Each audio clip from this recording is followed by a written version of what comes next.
Você já se perguntou como o cacau, uma fruta tão pequena e saborosa, conseguiu mudar a realidade e a história de uma região inteira?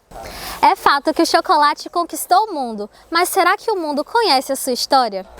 Meu nome é Andriele Mota e hoje o Notas de Cacau te apresenta a trajetória desse fruto, contemplando a sua origem, seu auge econômico no sul da Bahia, até os seus novos rumos.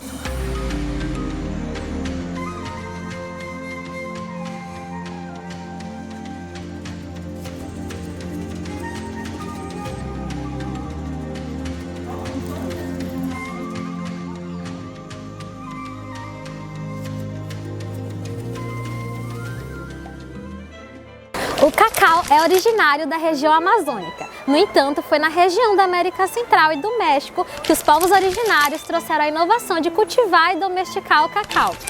Não se sabe ao certo como o cacaueiro chegou nessa região, mas o fato é que se tornou parte integrante da cultura e da economia. Tanto que suas sementes eram utilizadas como moeda de troca, tendo sido uma das mais valiosas commodities entre os povos pré-colombianos. Segundo Goulart, a origem do cultivo do cacau na Bahia ainda é indeterminada. No entanto, uma das versões mais conhecidas é que as primeiras sementes foram trazidas para Ilhéus em 1746, fornecidas pelo colono francês Luiz Frederico Vernoux, que residia no Pará, e foi plantada por Antônio Dias Ribeiro em Canavieiras, na fazenda Cubículo, às margens do Rio Pardo. Quando o cacau começou a ser plantado aqui, foi de uma maneira bem incipiente, longe desse valor comercial todo, né? Ou seja, ali no final do século XVIII, na região onde hoje é Canavieiras, né? Então, só bem depois é que isso passou a ser produzido num formato comercial. Se fala muito de uma colônia de alemães que havia aqui na região, provavelmente também suíços. Eles tinham contatos com os europeus e por isso tinham um mecanismo de exportação, estabelecer comercialização. Se tratando do Brasil, inicialmente o consumo ficou restrito aos povos indígenas da região amazônica. A produção do cacau no nosso país só começou a se estruturar mesmo no sul da Bahia, onde o cacaueiro se adaptou bem ao clima e ao solo. Na época, havia pouco ou quase nenhum conhecimento sobre quais seriam as características ideais para o plantio do cacau. O que se sabia era que o fruto era plantado nas várzeas, onde as enchentes periódicas renovavam a fertilidade do solo. A maioria dos conhecimentos foram percebidos e aprendidos de maneira empírica, à medida que iam plantando. Isso fez com que muito cacau fosse implantado em áreas não adequadas. O cacau ele se tornou algo não só economicamente, mas culturalmente presente, que ele permeia a identidade da região. Se a gente for observar tanto no eixo Itabuna-Ilhéus como nas cidades do interior, o cacau ainda é visto como um fruto dourado. As pessoas não sabiam que isso tinha que ser feito, então as pessoas tinham a posse da terra, mas não tinham um registro da terra. E aí que vem um grande problema. Uma coisa é plantar cacau em pequenos terrenos. Isso esse sujeito conseguia fazer. Fazer grandes plantações não era possível se você não tivesse nenhum tipo de financiamento. Imagine, você pegar uma terra, plantar cacau que só iria começar a produzir depois de 4 anos. Você ia viver de quê durante esse tempo? Então as pessoas precisavam de crédito agrícola. Mas só tinha acesso a crédito agrícola formal num banco, a um juros de 12% ao ano, quem tinha terra regularizada, porque colocava a terra como garantia. E com isso veio um questionamento. Se eles não tinham tanto conhecimento científico, como a produção de cacau mudou a economia do sul da Bahia? E quando se cria uma demanda internacional pelo cacau, que é quando o Henri Nestlé, ele inventa a mistura, adiciona açúcar, adiciona leite ao cacau e cria um chocolate mais adocicado, porque antes era muito amargo, então ele era muito pouco consumido. Então, quando tem essa virada com o Henri Nestlé, né, que é mais no final do século XIX, a demanda mundial aumenta e nós vemos isso como, a região viu isso como uma possibilidade de ascensão, né, e é exatamente o que acontece. Bom, a economia baiana se baseava na agricultura de exportação da cana-de-açúcar desde o período colonial, até que no século XIX entrou em declínio devido à concorrência com o açúcar das Antilhas, com a abolição da escravidão e os atrasos tecnológicos dos engenhos. Mas esse é o risco de se depender de uma única commodity, de um único produto, de uma monocultura. Porque quando acontece qualquer crise, seja ela interna, por uma praga, ou externa por questão de preços, né? Desde 1926, o cacau depende dos preços internacionais, porque ele já era comercializado na Bolsa de Nova York. Mas é possível a gente perceber aqui no sul da Bahia que essa exportação que começa em 1825, quando chega em 1870, ela sai de 26 toneladas para mais de 2.000 toneladas. Então ela vinha num crescente essa produção. A partir daí, no final do século XIX para o início do século XX, é que dá um grande boom, né? Então a gente vai chegar aí no início do século XX, na década de 1910, mais 1930 mais ou menos, isso já passa das 100.000 toneladas de cacau exportadas pelo sul da Bahia. Nesse cenário, foi o cacau que recuperou a agricultura de exportação do estado. E aqui é importante destacar que no início a lavoura era para todos, já que não havia necessidade de grandes investimentos da mão de obra. Mas claro que essa realidade mudou com a disseminação do cultivo e o aumento das importações, sobretudo para a Europa e os Estados Unidos. Nas primeiras décadas do século XX, com a consolidação das oligarquias do cacau, a produção foi se concentrando nas mãos dos coronéis e famílias poderosas da região de Ilhéus. O fruto trouxe riqueza, luxo e poder. O comércio floresceu e a região ficou conhecida como a capital mundial do cacau. A era de ouro da Bahia era, na verdade, a era do cacau. Primeiro, eles tentavam ter a patente de coronel. A patente de coronel era uma patente da Guarda Nacional, nenhum deles participou de exército ou coisa parecida.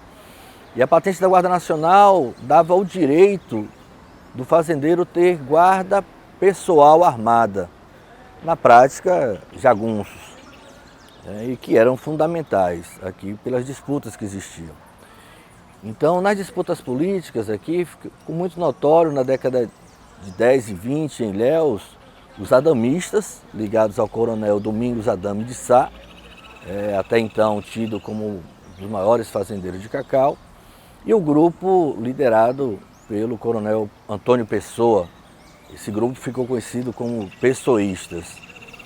E ali se delineou também uma versão específica sobre a memória regional.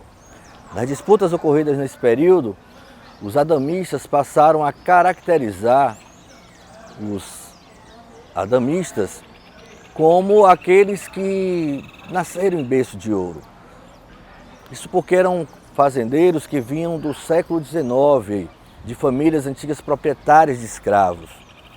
E por isso, tinham muito mais facilidade na hora de acesso às relações de poder, né, a concessão de terras públicas, como terras devolutas, por exemplo. Estão muito além de uma figura cultural, né? Do coronel, aquele homem armado, cercado de jagunços, mas eles são de extrema importância, principalmente quando analisamos do ponto em que eles buscavam muito estar presentes em cargos públicos, tanto nas intendências municipais, né, que são o cargo atual de prefeito, que a gente chama, mas também como vereadores, conseguir ascender também a outros cargos, como deputados estaduais, senadores, inclusive, porque estar presente nos cargos públicos significava uma certa facilitação para o comércio do cacau. A modernidade e a prosperidade foram trazidas e implementadas a partir da valorização do cacau, e a Bahia era destaque pelas suas áreas de cultivo e volume na produção. Na década de 1940, a produção chegou a alcançar 127.680 toneladas. Já em 1970, foram 300.000 toneladas exportadas, mas o auge foi em 1986, quando a Bahia sozinha produziu quase 400.000 toneladas de cacau, cerca de 86% do total do país. Inclusive, a técnica do cacau cabruca foi a grande responsável por esse sucesso. Isso porque, além dos recursos econômicos, ela contribuiu para o combate ao êxodo rural, mantendo a população no campo, além de contribuir para a preservação do meio ambiente.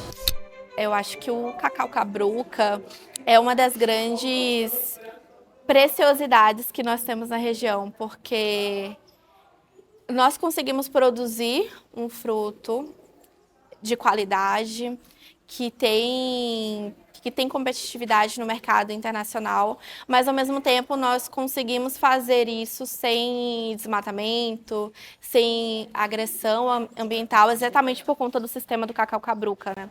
Porque é uma forma de preservação da Mata Atlântica que a gente consegue manter. E é esse o grande diferencial desse sistema. Porque se você tem uma planta de interesse econômico cultivada em um ambiente onde também há manutenção de espécies nativas de grande porte, espécies nativas da Mata Atlântica, espécies de árvores, né?